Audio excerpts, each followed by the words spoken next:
बिस्मिल्लाहिर्रहमानिर्रहीम। Dear students, अस्सलाम वालेकुम और बहुत बहुत ईद मुबारक। ईद के इस मौके पर न सिर्फ ये कि दिली मुबारकबाद बल्कि ढेरों दुआएं आपके साथ हैं मेरी। अल्लाह आपको सलामत रखे। आपकी वजह से आपका चैनल ग्रो कर रहा है माशाल्लाह। आज के दिन ईद के तोहफ़े के तौर पर, ईदी के तौर पर ये लेक्चर मैं आपके सामने लेकर हाज़िर हुआ हूँ। अजीब सा टॉपिक है इसका, टाइम एंड मनी। हो सकता है कि बहुत से लोग हैरान हुए हों कि भाई इंग्लिश पढ़ाते पढ़ाते कहाँ निकल आए।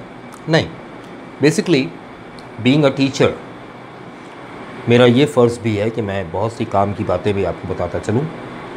तो सबसे पहले तो हम ये देखेंगे how to manage the time. आजकल के नौजवान का सबसे बड़ा प्रॉब्लम टाइम मैनेजमेंट है। और हाउ टू मैनेज मनी, दूसरा बड़ा प्रॉब्लम पैसा।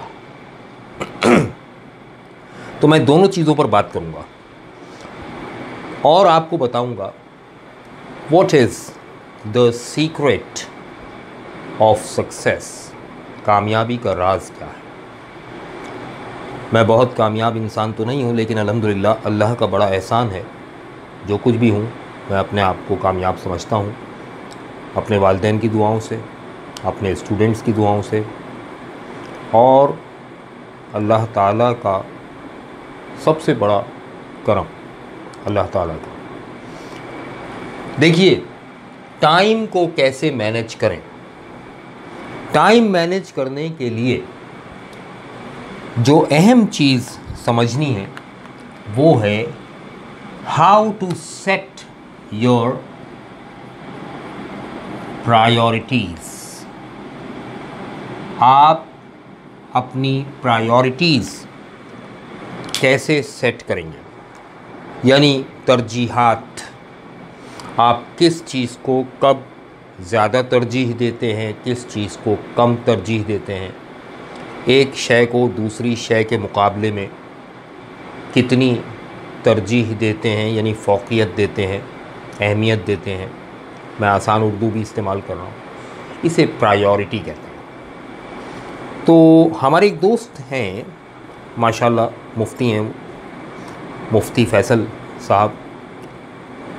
उनसे मैंने ये चीज़ सीखी थी, कोई मेरा ख़याल है 14-15 साल पहले की बात है, और वो मुझे अब तक याद है और अल्लाह उन्हें सलामत रखे। उनकी बताई हुई ये बात बड़ी काम आती है मेरे, और मैं चाहता हूँ कि ये आप तक पहुँचाऊँ ताकि इसका सवाब जो मुझे मिल रहा है वो उनको इससे ज़्यादा मिले, क्योंकि उनकी वजह से ये पहुँच रहा है। अब देखिएगा उन्होंने क्या बताया था, वो मैं समझा रहा हूँ। आप एक उसूल बना लें।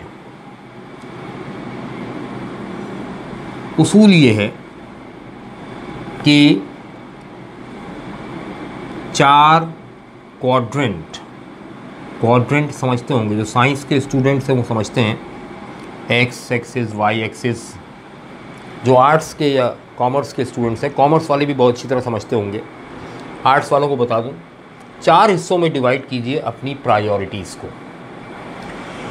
इसका नाम रख दें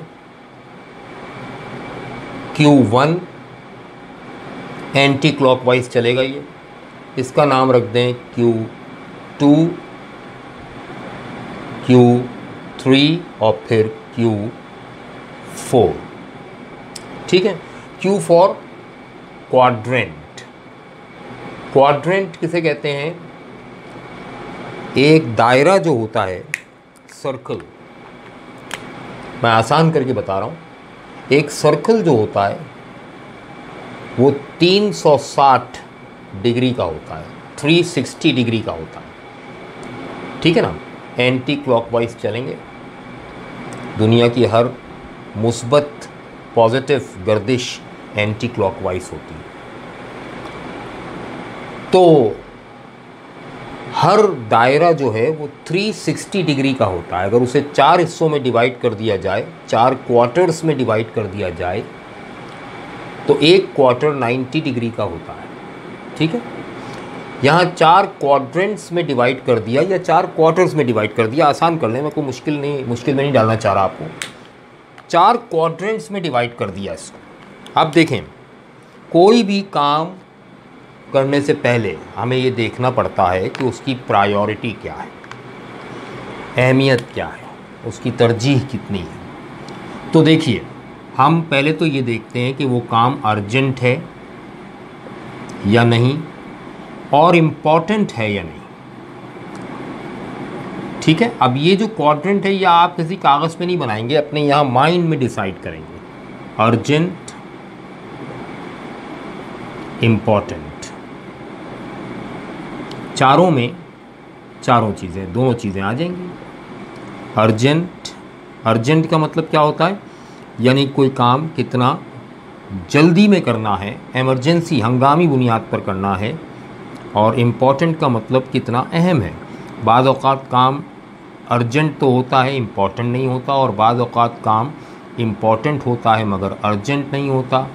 कभी कभी काम अर्जेंट भी होता है, इम्पॉर्टेंट भी होता है, और कुछ काम ऐसे होते हैं जो ना अर्जेंट होते हैं ना इम्पॉर्टेंट होते हैं। अर्जेंट का मतलब फ़ौरी करने वाला काम, जिसकी फ़ौरी ज़रूरत है। अब देखिए, आपने देखना ही है, फर्स्ट क्वाड्रेंट में Q1 फर्स्ट प्रायोरिटी आप किस चीज़ को देंगे, वो काम जो अर्जेंट भी है, इम्पॉर्टेंट भी है, फ़ौरी तौर पर करना ज़रूरी है और अहम भी है। कामों को करने से पहले, अब 3-4 काम हैं आपके सामने करने के लिए। अब आप सोच रहे हैं मैं कौन सा काम पहले करूं। पहले आपने ये देखना है कि वो काम कितना अर्जेंट है और कितना इम्पॉर्टेंट है। अगर वो काम अर्जेंट भी है और इम्पॉर्टेंट भी है तो सबसे पहली तरजीह उसी को देंगे, फर्स्ट प्रायोरिटी उसी को देंगे और वही करेंगे। लेकिन अगर कोई काम अर्जेंट नहीं है लेकिन इम्पॉर्टेंट है, अब अर्जेंसी और इम्पॉर्टेंस दोनों चीज़ों में, अर्जेंसी और इम्पॉर्टेंस में ज़्यादा अहम चीज़ इम्पॉर्टेंस होती है। एक काम अर्जेंट है, इम्पॉर्टेंट नहीं है, तो इन दोनों में कंपेयर करें कौन सा काम करना ज़रूरी है। ये अर्जेंट है, इम्पॉर्टेंट नहीं है, ये अर्जेंट नहीं है मगर इम्पॉर्टेंट है, ये अर्जेंट है मगर इम्पॉर्टेंट नहीं है, तो पहले वो काम करेंगे जो इम्पॉर्टेंट है। जो इम्पॉर्टेंट नहीं है भले वो अर्जेंट हो लेकिन बाद में करेंगे, ठीक है ना। और वो काम जो ना अर्जेंट है ना इम्पॉर्टेंट है उसको रखेंगे चौथी प्रायोरिटी पे, चौथी तरजीह पे रखेंगे। अब देखिए कितने सिंपल हो गई बात। यानी मुझे 4-5 काम हैं, कई काम हैं और अभी करने हैं, और मैं सोच रहा हूँ कि मैं पहले कौन सा काम करूँ। तो मैं सुकून से, आराम से बैठकर पहले ये सोचूं। लेकिन सोचना सबसे बड़ा काम है। पहले ये सोचूंगा कि इस काम में को कौन से क्वाड्रेंट में रखना है। ये Q1 का काम है या Q2 का या Q3 का या Q4 का। यानी क्या ये काम अर्जेंट है? हाँ है। इम्पॉर्टेंट है? हाँ इम्पॉर्टेंट भी है। तो पहले यही करना है। लेकिन अगर अर्जेंट नहीं है मगर इम्पॉर्टेंट है तो फिर उसे अभी मत करो, सेकंड प्रायोरिटी पे रख दो, क्योंकि वो अर्जेंट नहीं है मगर इम्पॉर्टेंट तो है ही। अब इम्पॉर्टेंट ये भी है, इम्पॉर्टेंट ये भी है, इन दोनों में से कौन सा किया जाए? जो अर्जेंट है वो पहले किया जाएगा, जो अर्जेंट नहीं है वो उसके बाद किया जाएगा। कितनी सिंपल सी बात है यार। लेकिन अब अर्जेंट ये भी है, अर्जेंट ये भी है ना।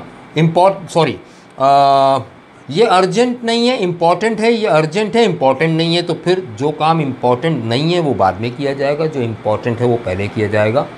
हालांकि ये अर्जेंट नहीं है लेकिन ये अर्जेंट है, लेकिन इम्पॉर्टेंस की ज़्यादा अहमियत है ना, तो इम्पॉर्टेंट पहले किया जाएगा, लेस इम्पॉर्टेंट बाद में किया जाएगा। मगर वो काम जो ना तो अर्जेंट है, अगर देर से भी करें तो कोई हर्ज नहीं है, और इम्पॉर्टेंट भी नहीं है, तो फिर हम उसे करेंगे लास्ट प्रायोरिटी में, यानी Q4 के काम उसमें डाल देंगे।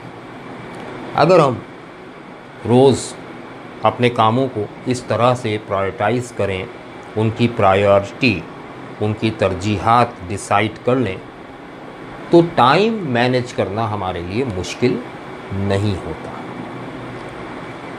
एक बात तो ये हो गई, मेरा ख्याल है ये समझ में आया होगा, लॉजिकल है।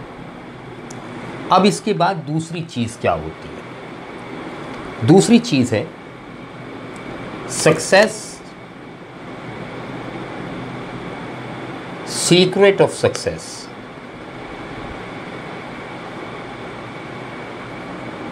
कामयाबी का राज क्या है? देखिए, पहले तो ये बात याद रखिएगा कि अल्लाह ताला ने दुनिया में कोई ऐसा रास्ता नहीं बनाया जिसकी मंजिल ना हो। अब रास्ता जो है उसे तय करना कहलाता है कोशिश, जिद्दोजहद, स्ट्रगल। और मंजिल एक्चुअली क्या कहलाता है? डेस्टिनेशन, यानी सक्सेस। आपकी डेस्टिनेशन क्या है? सक्सेस। और आपका पाथ क्या है? स्ट्रगल। तो अल्लाह ताला ने कोई ऐसा रास्ता नहीं बनाया जिसकी मंजिल ना हो। God has created no path without destination. अब हमें जो हम सोचते हैं ना कि नाकामी हो गई, नहीं, नाकामी नहीं होती। देखिए, एक बात याद रखिएगा, नाकामी इंडिकेटर है, नाकामी इंडिकेटर है।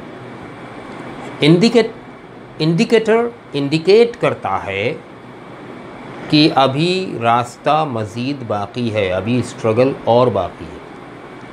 जैसे बहुत से लोग मेहनत करते हैं, जिद्दोजहद करते हैं, मगर नाकाम हो जाते हैं तो रास्ता बदल लेते हैं, फील्ड स्विच कर लेते हैं, एक फील्ड छोड़कर दूसरी फील्ड में चले जाते हैं। नहीं, देखिए, स्विच कर लेना या क्विट कर देना, क्विट करने का मतलब गिव अप, छोड़ दिया आप, ये है नाकामी। नाकामी ये नहीं है कि आप मंजिल नहीं मिली, मिलेगी। आपने फॉर एग्ज़ाम्पल, मैं इंटरमीडिएट के स्टूडेंट्स की मिसाल दूं, डॉक्टर बनना है, 85% चाहिए। फर्स्ट ईयर में नहीं आई 85, 70% आई, 65% आई, तो वो क्या करते हैं कि छोड़ो यार, अब सेकेंड ईयर में क्या मेहनत करनी, कितनी भी मेहनत कर लो 85 तो नहीं आएगी। तो फिर वो क्विट कर देते हैं, सोचते हैं डॉक्टर नहीं बनेंगे, कुछ और बन जाएंगे, चलो डॉक्टर ऑफ फिजियोथेरेपी, DPT बन जाएंगे, या फार्म डी कर लेंगे, डॉक्टर ऑफ फार्मेसी बन जाएंगे, या डॉक्टर नहीं भी बन पाए तो चलो MSc कर लेंगे, MS कर लेंगे, BS कर लेंगे किसी फील्ड में। ये है नाकामी। परसेंटेज ना आना, रिज़ल्ट ना आना नाकामी नहीं है, बल्कि ये इस बात का इंडिकेटर है, ये इस बात की अलामत है कि अभी मेहनत और करनी है, अभी रास्ता और बाकी है। भाई देखें ना, कराची से हैदराबाद जा रहे हैं और रास्ते में हर संगे मील पर आप नोट कर रहे हैं कि भाई 100 मील का फासला है, सपोज़, मुझे नहीं मालूम कितने मील का है, अभी 11 मील हुए हैं, यानी अभी 89 माइल्स बाकी है, 89 मील बाकी हैं। अब 25 मील हो गए, अभी 75 मील बाकी हैं। तो क्या आप रास्ता बदल लेते हैं कि अभी तो हैदराबाद आया ही नहीं? नहीं, आपको पता होता है इतना हो गया है, इतना बाकी है, यानी 25 मील के बाद हैदराबाद नहीं आया तो आप क्या करेंगे? पलट जाएंगे? नहीं, आप समझ जाएंगे कि अभी 75 मील और चलना है। इसी तरह से आपकी परसेंटेज नहीं आई, कोई बात नहीं, आप समझ लें कि अभी और मेहनत करनी है। भाई सेकेंड ईयर का एग्ज़ाम दिया आपने, 70 थी, 70 से 75 हो गई, कोई बात नहीं, अब फर्स्ट ईयर रिपीट कर लें या डिवीज़न इम्प्रूवमेंट एग्ज़ाम दे दें। इम्प्रूवमेंट का एग्ज़ाम भी तो होता है ना, तो हो सकता है उसमें इम्प्रूव हो जाए। लेकिन ये हो सकता है वाली बात जो है ना शक में डालती है, तो मैं बताऊंगा, हो सकता है एक में है और एक मस्ट है। मस्ट वाला काम कीजिए, यानी अब करना ही करना है। आप एज अ स्टूडेंट अपनी स्टडी को, अपनी तालीम को Q1 में रखें हमेशा। जिन्होंने स्टडी को Q1 में रखा वो कभी नाकाम नहीं होते। हमारा स्टूडेंट स्टडी को तो रखता है Q4 में, ना अर्जेंट है ना इम्पोर्टेंट है, और कोशिश करता है कि उसे डेस्टिनेशन मिल जाए, कभी नहीं मिलेगी। आपकी प्रायोरिटी होनी चाहिए, आपका टारगेट, आपका रिज़ल्ट, आपकी डेस्टिनेशन। एक बात। दूसरी बात ये कि सीक्रेट ऑफ सक्सेस, मैंने एक चैप्टर पढ़ा था जब 9th क्लास में थे हम, बहुत मरतबा पढ़ाया भी है। देखिए, number 1, what is the most important time, what is the most important work and who is the most important person। अगर ये 3 चीज़ें आपकी समझ में आ जाएं तो आप अपनी एजुकेशन को Q1 में रखेंगे, ठीक है ना। अब कज़न की शादी है तो भाई इम्तिहान तो 6 महीने बाद है, कज़न की शादी तो फ़ौरन हो रही है, चलो चलो चलो चलो, उसमें अर्जेंट तो है, इम्पॉर्टेंट नहीं है भाई। अर्जेंट और इम्पॉर्टेंट आपकी स्टडी है, और बस 6 महीने बाद है इम्तिहान, मगर इम्तिहान 6 महीने बाद होगा पूरे साल का, पूरे साल की स्टडी का। स्टडी पूरे साल करनी है, इम्तिहान से 10 दिन पहले नहीं करनी है, रिमेंबर। तो इम्पॉर्टेंट, मोस्ट इम्पॉर्टेंट टाइम क्या है? मोस्ट इम्पॉर्टेंट टाइम समझना होगा आपको, प्रेजेंट है। सबसे ज़्यादा अहमियत हम प्रेजेंट को देंगे। इस वक्त जो अभी है, अभी कर लिया तो कर लिया, फिर कभी का कुछ नहीं पता, ठीक है ना। फ्यूचर तो हमेशा इनडेफिनिट होता है, बता चुका हूँ मैं। फ्यूचर तो डेफिनेट होता ही नहीं है, ठीक है ना। लिहाजा फ्यूचर के बारे में जो लोग ज़्यादा सोचते हैं ना, वो शेख चिल्ली कहलाते हैं। Present, the most important time is the time you have, वो टाइम जो आपके पास है और वो प्रेजेंट है। What is the most important work?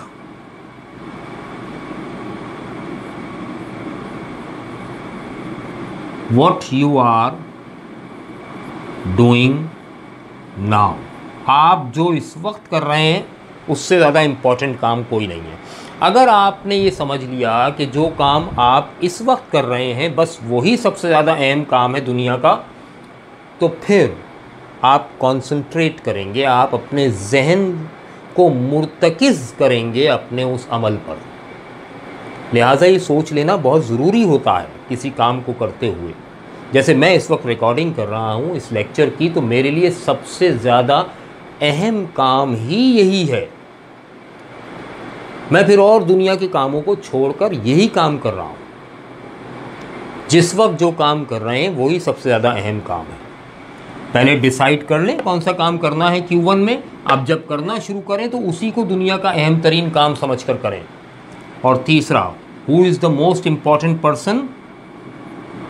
मी, मैं हूँ।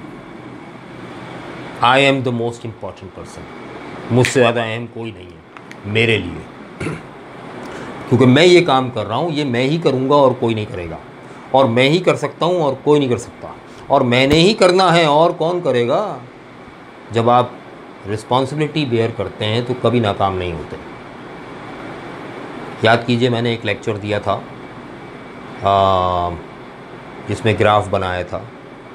उसमें मैंने एल्बर्ट आइंस्टाइन का एक कॉल दोहराया था कि 3 चीज़ें ज़रूरी होती हैं। For the success in any complex undertaking one man must do the thinking. Thinking क्या है? पहले आप सोच लें कि आप जो काम करने जा रहे हैं वो कौन सा काम है जो Q1 में होगा। थिंकिंग, देन डायरेक्टिंग, फिर डायरेक्टिंग करनी है आपने क्या करना है? अपनी एफ़र्ट्स की सारी की सारी एफ़र्ट्स की डायरेक्शन उसी काम के लिए लगा देनी है, और फिर कॉन्संट्रेट करना है, बेयर द रिस्पॉन्सिबिलिटी, तीसरा काम। तो कॉन्संट्रेट करने का तरीका यही है कि आप ये समझ लें कि जो काम आप इस वक्त कर रहे हैं, आपसे ज़्यादा अहम शख्स कोई नहीं है उस काम के लिए, आपके लिए उस काम से ज़्यादा अहम काम कोई नहीं है, और ये प्रेजेंट टाइम, ये वक्त ही सबसे ज़्यादा अहम है। इसके अलावा कोई वक्त अहम नहीं है इस काम के लिए। तो ये तय करना पड़ता है ज़हनी तौर पर। हम बग़ैर सोचे समझे करते हैं ना काम, इसलिए हम ये सब कुछ नहीं सोचते। अब रह गया मनी, टाइम एंड मनी, पैसा। पिछले लेक्चर में मैंने बात की थी यार डिज़र्विंग स्टूडेंट्स, और ये मुझे अच्छा नहीं लगा था बात करते हुए, लेकिन अब मैं उस बात को आगे बढ़ा रहा हूँ, ज़रा गौर से सुनिएगा। जो स्टूडेंट्स मुझे ये कहते हैं ना कि सर पैसा जो है ना, फ़लाँ यूनिवर्सिटी महंगी है, फ़लाँ यूनिवर्सिटी बहुत सस्ती है, फ़लाँ यूनिवर्सिटी महंगी है, फ़लाँ टीचर बहुत महंगा है, वो इतनी फ़ीस मांग रहे हैं, वो इतनी फ़ीस। मुझे वो स्टूडेंट पसंद नहीं आता। उसकी वजह क्या है? पैसा कभी तालीम के रास्ते में रुकावट नहीं बनता। स्टूडेंट के लिए पैसा रुकावट नहीं बनता। ये बेवकूफ़ लोग कहते हैं कि यूनिवर्सिटी की सेमेस्टर की फ़ी कैसे पे करेंगे, हमारे माँ बाप तो इतना नहीं कमाते। अरे तो भाई अल्लाह ताला ने आपको 4 हाथ पाँव दिए, पैसे को रुकावट मत बनने दो। मैंने अपने वालिद साहब से सीखा है कि बेटा पैसे के पीछे मत भागो, काम के पीछे भागो। अल्लाह का शुक्र है मैं काम के पीछे भागता हूँ, इसलिए पैसा मेरे पीछे भागता है। जो लोग पैसे के पीछे भागते हैं वो तो पहले ही डिसाइड कर चुके होते हैं कि हमें पैसे के पीछे भागना है। तो जो पहले ही डिसाइड कर चुका है कि पीछे भागना है, वो आगे कैसे निकल सकता है? वो पैसे तक कैसे पहुँचेगा? उसने तो खुद डिसाइड किया कि मुझे इसके पीछे पीछे भागना है, तो ज़िंदगी भर पीछे पीछे ही भागता रहेगा। ठीक है ना? तो बेटा काम के पीछे भागो, और कोई काम छोटा या बड़ा नहीं होता। मैं अपनी मिसाल दूं आपको। मैं कराची के एक इलाका है लालू खेत, लियाकताबाद कहलाता है वो। एक्चुअली मैं वहाँ रहता था, अब मैं FB एरिया में रहता हूँ। लालू खेत के एक छोटे से मकान में रहता था। मेरे वालिद साहब कस्टम ऑफिसर थे, गैजेटेड ऑफिसर, मगर ईमानदार आदमी। इसके बावजूद गैजेटेड ऑफिसर पाकिस्तान कस्टम्स में होने के बावजूद इतने ईमानदार आदमी थे कि उनकी ज़िंदगी की कुल कमाई जो है वो 170 मोटरसाइकिल जो उन्होंने किस्तों पे ली थी, 17,200 की कीमत थी उसकी उस ज़माने में, 86 में, वो भी उन्होंने किस्तों पे ली थी। मुझे फ़ख्र है मुझे अपने वालिद साहब की ईमानदारी पर फ़ख्र है। अल्लाह ताला उन्हें गरीक़ रहमत करे और जन्नत फिरदौस में आला मुकाम अता फ़रमाए। तो मैंने ये देखा कि उन्होंने मुझे मेहनत करने से कभी नहीं रोका। मैंने ठेला भी लगाया, हर माल 2 रुपये आवाज़ लगाकर बाज़ार में बेचा, और मैंने घर वालों से छुप कर अखबार भी डाले, हॉकर का काम भी किया। और रमज़ान में ईद कार्ड तो हम शौकिया बेचा करते थे, ज़रूरतन तो नहीं। ईद के दिनों में कोल्ड ड्रिंक भी बेची है, सारे काम किए। मेरे वालिद साहब ने मुझे पुख्ता इसी तरह से बनाया कि बेटा काम से कभी मत घबराना, काम के पीछे भागो, पैसे के पीछे नहीं। पैसा तुम्हारे पीछे भागेगा। और फिर ये उन्होंने मुझे सेल्फ डिपेंडेंट बनाया। हालांकि वो मेरी हर तरह से सपोर्ट करते थे और हर लिहाज से उनकी सपोर्ट के बगैर अब मैं बहुत अधूरा हूँ। लेकिन उन्होंने बहुत सपोर्ट किया, उन्होंने सिखाया। एक स्टूडेंट को अपने सेमेस्टर की फ़ी पे करने के लिए कुछ नहीं करना पड़ेगा यार। वो स्टूडेंट है, पढ़ा लिखा तो है ना, जितना उसने पढ़ा लिखा है, तो वो स्टूडेंट्स को ट्यूशन्स पढ़ाए। मैं 1990 में ट्यूशन्स पढ़ा रहा था, कोचिंग सेंटर में पढ़ा रहा था। 30 साल पुरानी बात कर रहा हूँ, 31 साल पुरानी। सोचिए मैं किस उम्र से पढ़ा रहा हूँ। तो इसीलिए कि मैं सेल्फ़ मेड बनना चाहता था, और मेरे वालिद साहब ने मुझे सेल्फ़ मेड बनाया अल्हम्दुलिल्लाह। तो ट्यूशन्स पढ़ा सकता है स्टूडेंट, छोटे बच्चों को इकट्ठा करके। सेमेस्टर की फ़ीस यूँ निकलती है। ये जो आजकल के बच्चे बहाने बनाते हैं ना, नहीं भाई, अखबार डालो, ठेला लगाओ, ट्यूशन्स पढ़ाओ, कुछ भी करो, तालीम के लिए पैसे को रुकावट ना बनने दो। पैसा इतनी बड़ी चीज़ नहीं है जो तालीम को रोक सके। ठीक है ना? जहाँ से मिले, जैसे मिले, जब मिले, तालीम लो। दुश्मन से भी मिले तो तालीम को मत छोड़ो, तुम्हारा हक़ है, तुम्हारी मीरास है। नबी ने फरमाया, नबी सल्लल्लाहु अलैहि वसल्लम ने फरमाया, इल्म मोमिन की मीरास। मीरास तो छीनी जाती है यार, ले लो, जैसे भी मिले, जहाँ से भी मिले, जितनी भी मिले, इसको रुकावट मत बनने दो पैसे को। तो ये जनाब आज की बात थी। हो सकता है आपकी राय मुख्तलिफ हो, मैं अपनी राय थोपना नहीं चाह रहा। मेरी एक राय है, मैंने दे दी। जिन लोगों के काम आएगी मुझे सवाब मिलेगा।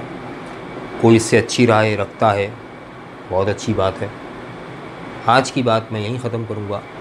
Thank you very much. Eid मुबारक। शाद रहें, आबाद रहें।